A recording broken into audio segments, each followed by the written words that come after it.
Hello, and welcome back to Astronomy News with the Cosmic Companion. This week, we're joined by Dr. Brian Fields of the University of Illinois. He recently headed a study showing how the Devonian Extinction, which took place on Earth 359 million years ago, may have been triggered by the supernova explosion of a nearby star. We also look at a new experiment showing how life might survive a trip aboard an asteroid traveling between Mars and Earth, and we discuss new ideas showing how Earth may have been a water world since soon after its formation.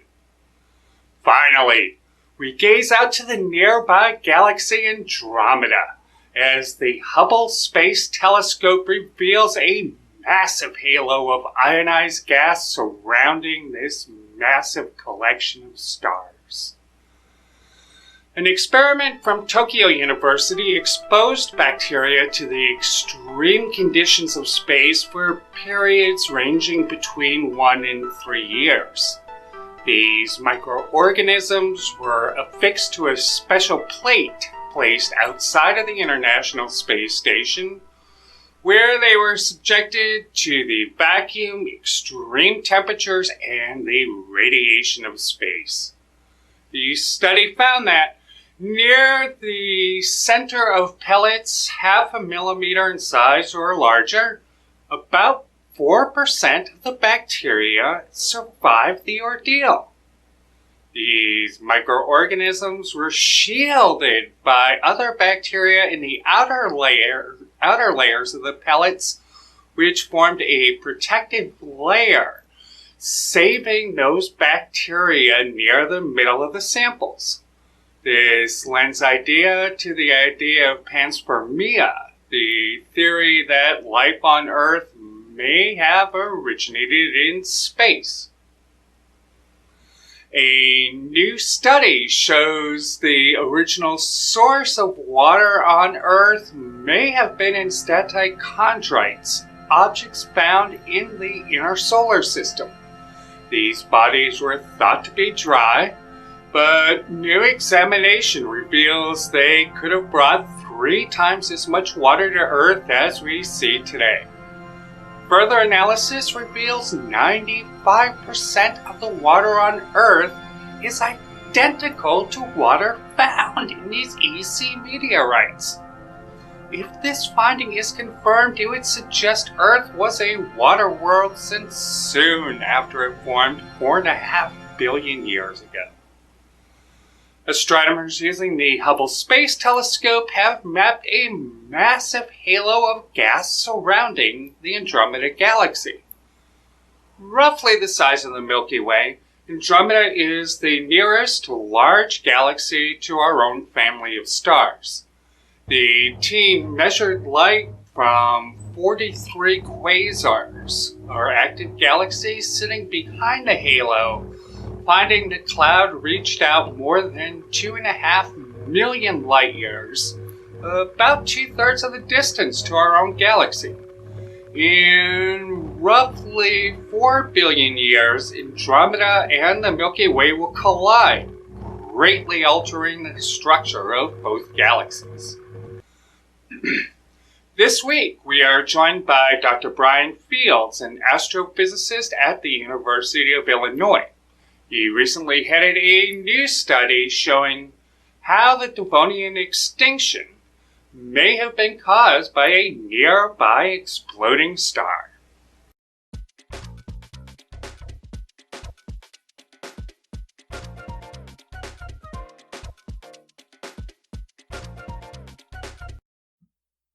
This week on Astronomy News with the Cosmic Companion, we're happy to be joined by Dr. Brian Fields. He is an astrophysicist at the University of Illinois and has figured out how a nearby supernova explosion may have changed life on Earth forever. Welcome to the show, Brian. Great, thank you. I'm thrilled to be here. Excellent. So just tell us a little bit, what is the Devonian extinction and why is it so important to the history of Earth? Yeah. Uh,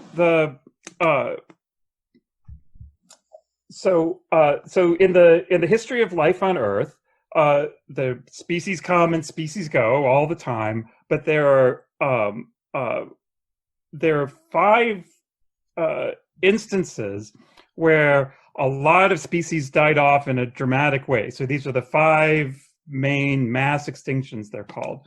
And um, the most recent and probably most familiar one is the extinction that happened at the end of what's called the Cretaceous period. That's when the dinosaurs died off.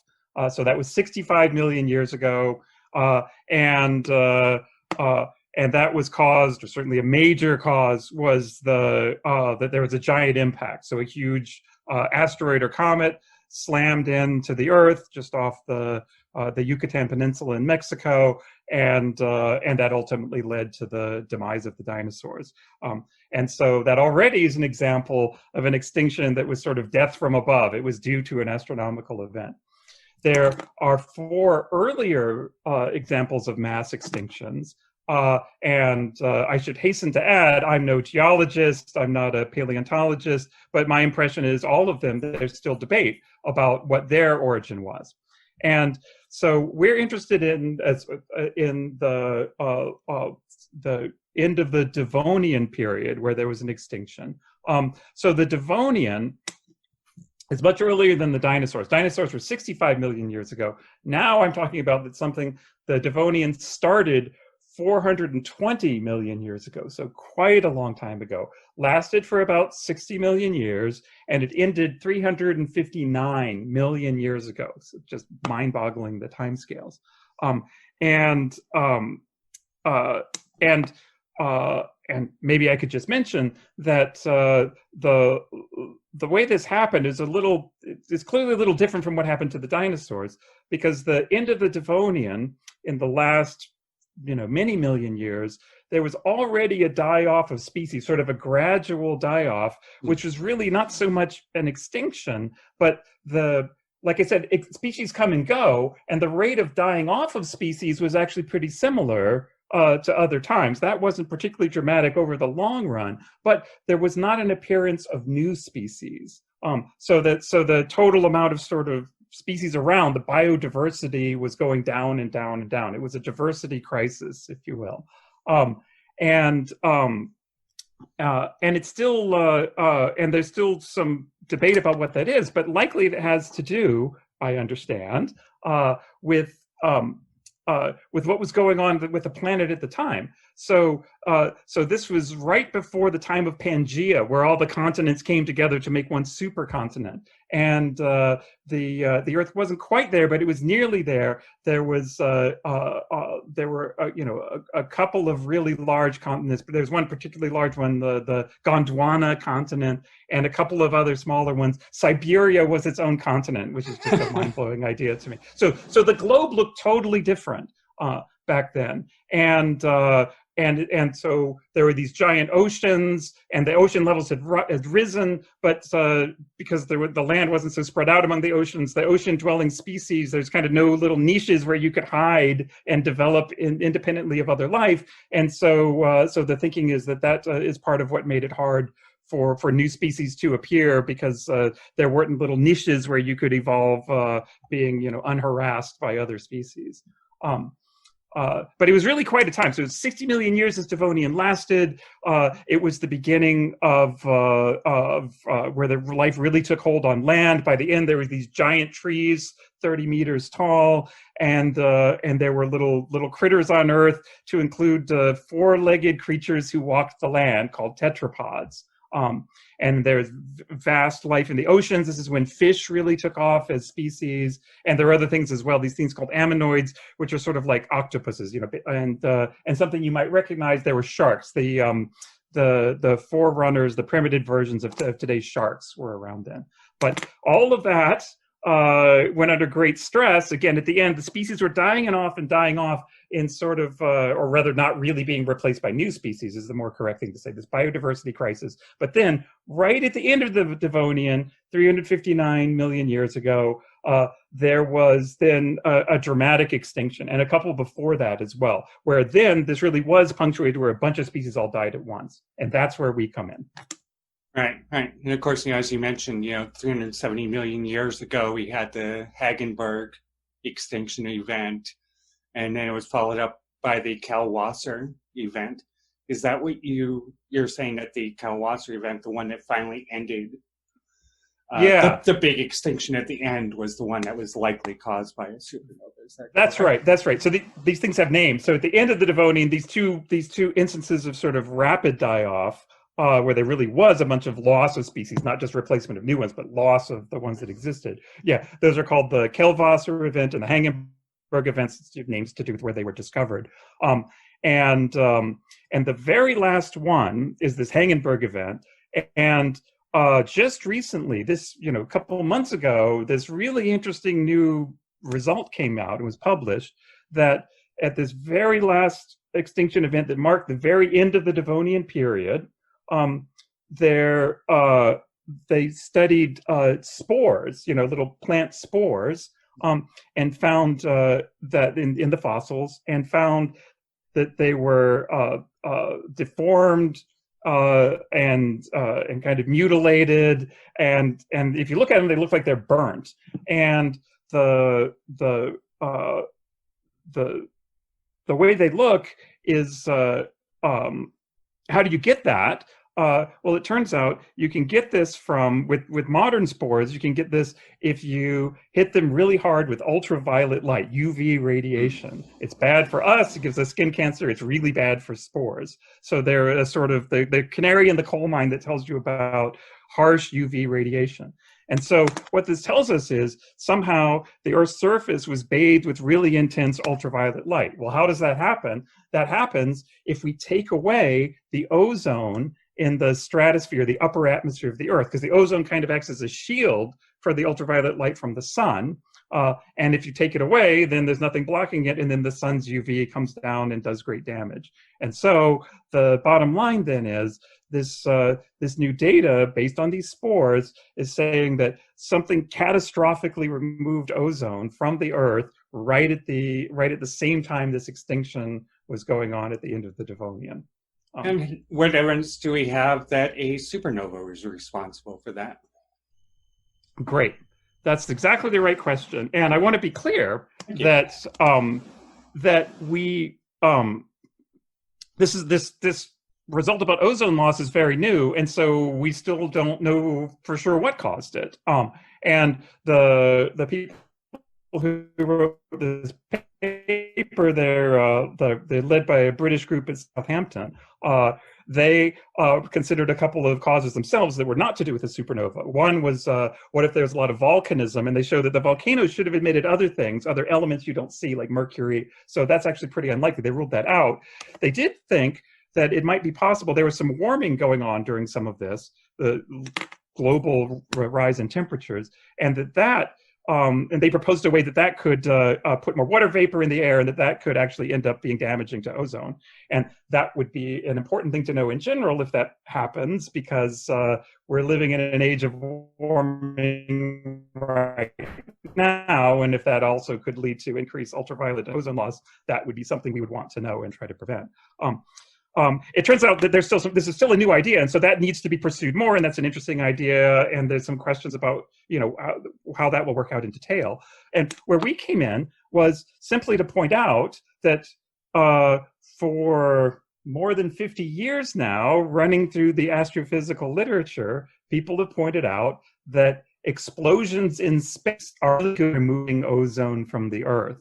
And so we said, let's at least consider that as an alternative possibility. So that's the way science works. You put out ideas and you try to test them. And so it's absolutely correct to consider terrestrial causes for this ozone loss. But we're pointing out that people have for a long time realized that exploding stars and other kinds of explosions in space will by looking in more detail, we were able to eliminate many kinds of stellar explosions and zeroed in on supernovae as being the likely, if it's due to something astrophysical at all, it's from supernovae.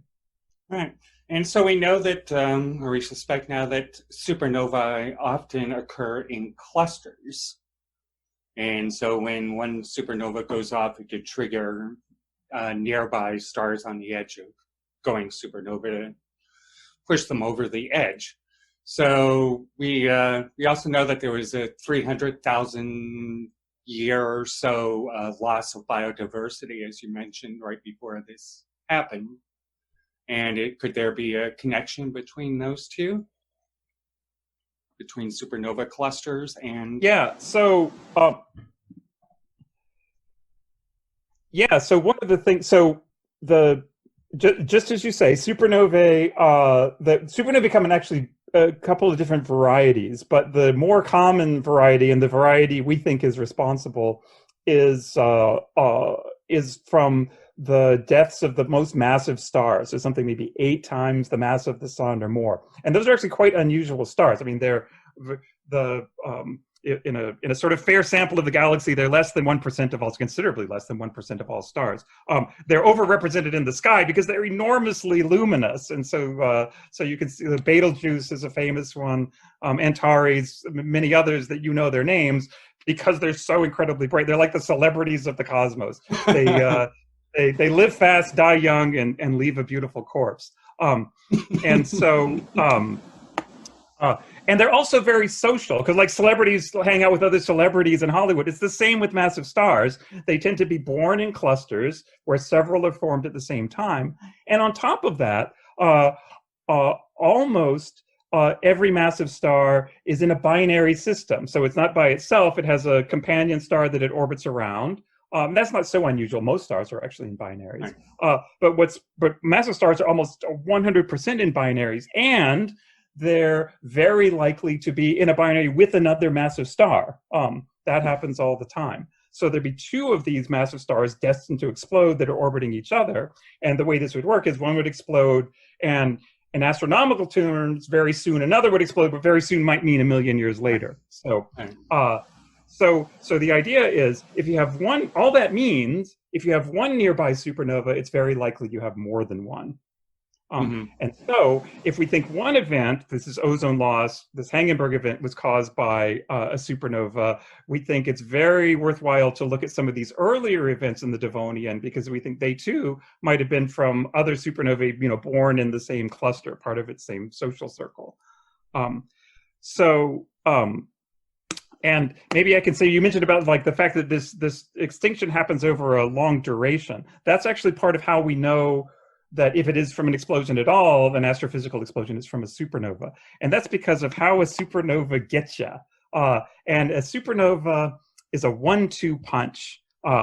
Unlike other things, where like, for an example of a single punch would be from the sun itself. So the sun occasionally has these violent flares that send high energy particles to the Earth, and most of them or mostly just called aurorae, which are fun to see. We like them. Once in a while, they can be very intense. We've had some that actually, in the 90s, knocked out the power grid in Quebec. So they can actually be dangerous. And if you had a really intense one, it could actually destroy a lot of ozone in the Earth's atmosphere, and that wouldn't be no joke at all. And those should be rare, but they can happen. The reason we ruled that out, that's perfectly possible, and in the past may well have happened, but the reason we ruled it out for the Devonian is it's a one-shot deal. You get one of these giant flares and then you don't get another one for millions of years. But we saw that the species die-off took place over thousands of years, whereas the ozone recovers itself within a decade, and then whatever survives gets on with its life. And so the fact that the die-off was so long means we need something that's a 1-2 punch, and that's why we went to the supernova. Because the way a supernova works is the initial explosion, when you see it, it would get your full attention if it were close enough to be dangerous. In fact, if it were at the distances we suggest, the supernova would be brighter than the full moon. Not as bright as the sun, but brighter than the full moon. and which means you could see it easily during the day. You would also see it at night, and you could, already the full moon is quite bright at night. With the supernova is brighter still. You could easily read by it, write your will and testament or whatever. Hashtag hide. Exactly. And the thing about it, not only is it brighter than the full moon, but it's concentrated in a point. So the moon's light is spread over a disk, but this would be concentrated into a point. So it really would be quite intense on the sky, either during the day or night, and probably not a great idea to look at, but or at least to stare at. But the thing is, the light you see with your eye is fine. That's probably, that's the least of your worries. What happens is when the supernova explodes, it emits all kinds of nasty radiation you can't see, ultraviolet, X-rays and gamma rays. And those are the things that wipe out the ozone layer of the Earth. But that's all done after about a year. And then the Earth would, whatever is damaged, we'll talk about the damage in a second, whatever's damaged will survive. But then thousands of years later, the supernova blast comes. So these massive stars, most of their mass comes back out when they explode. Initially, it's launched at a few % of the speed of light, sweeps up interstellar material, and then eventually sweeps over the whole solar system. And then we find ourselves, and that's the image behind me. So for those of you who can see it and not just hear me, there's this gorgeous image that my student Jesse Miller made of the solar system being overwhelmed by a supernova explosion. And so we find ourselves in the middle of this blast, and this blast is really good at accelerating high energy particles, what are known as cosmic rays. And these cosmic rays do two bad things. They again strip off the ozone layer, but now they keep it gone for thousands of years because these cosmic rays linger for thousands of years. But they do more than that. They create they themselves, cosmic rays are high energy particles, which slam into the atmosphere and are stopped. But in their being stopped, they create new high energy particles, some of which come all the way to the ground and into the ground down half a mile before they are finally stopped. And so they irradiate the surface of the Earth underground for a good depth and into the oceans. And so everybody is vulnerable to this radiation. Wow. And all of that stuff is bad news. And so you calculated that this supernova, which could have triggered this extinction event, would have occurred about 65 light years from Earth. So wouldn't we be seeing a nebula even now, or would that have dispersed, or? Yeah, very good, very good. So again, for those that can see, the image behind James is actually that's an example of what's left behind after a supernova explosion, a supernova remnant, the nebula. And there would have been something quite spectacular. It would have been weird for us because we live inside of it. But those things last for a long time on human scales, but very short on astronomical scales. So they, they'd last not even quite 1 million years at the longest, and then be gone. Because we're talking about something so long ago, the traces, the astronomical traces would have long since been gone. So there's not something to see in the sky. To give you an idea, this is so long ago, 360 million years ago, that in the time since the explosion, our Earth has traveled around the center of the galaxy almost twice. And all the stars around us have been jiggling around. So whatever was going on back then has long since sort of reset itself. So there's no astronomical evidence that we can just easily look for. But what we did do is we can make some educated guesses about, well, how likely is it that you get a supernova this close over this kind of time scale? And we know something about the structure of our galaxy. We know how often supernovae go off. And in a whole galaxy, we might get most of which are so far away we don't see them. And based on those calculations, it's completely plausible that you'd have supernova over these kind of distances. And maybe I should say something about the distance. The distance, as you say, 65 light years. That's about 20 parsecs for the X out there. And that's quite close. The nearest star to us is 4 light years away, or one and a third parsecs. So that's quite close to us. And it's quite unusual for a star, a massive star like this, to blow up close to us. So that's why it's only a very rare thing between when you'd expect it to happen. And there's an important piece of good news here. as bad as 2020 is, I do not want to add to the misery of 2020. The nearby supernova is not a threat right now. Remember, I said these massive stars are the most luminous stars in the sky. They're the brightest thing in the sky. If we had one anywhere near this kill distance, we would know all about it. So I can confidently tell you there are no threatening supernova candidates anywhere near us today. So 2020 is not made worse. There are many things to worry about in 2020. This is not one of them. But if you think about your ancestors or your descendants, this is where we want to think about it. That's good to hear. And that little bit of good news, we're going to sign off, but it was great talking with you, Brian. Oh, you too. Thank you so much. Thank you. And that was Dr. Brian Fields, astrophysicist at the University of Illinois.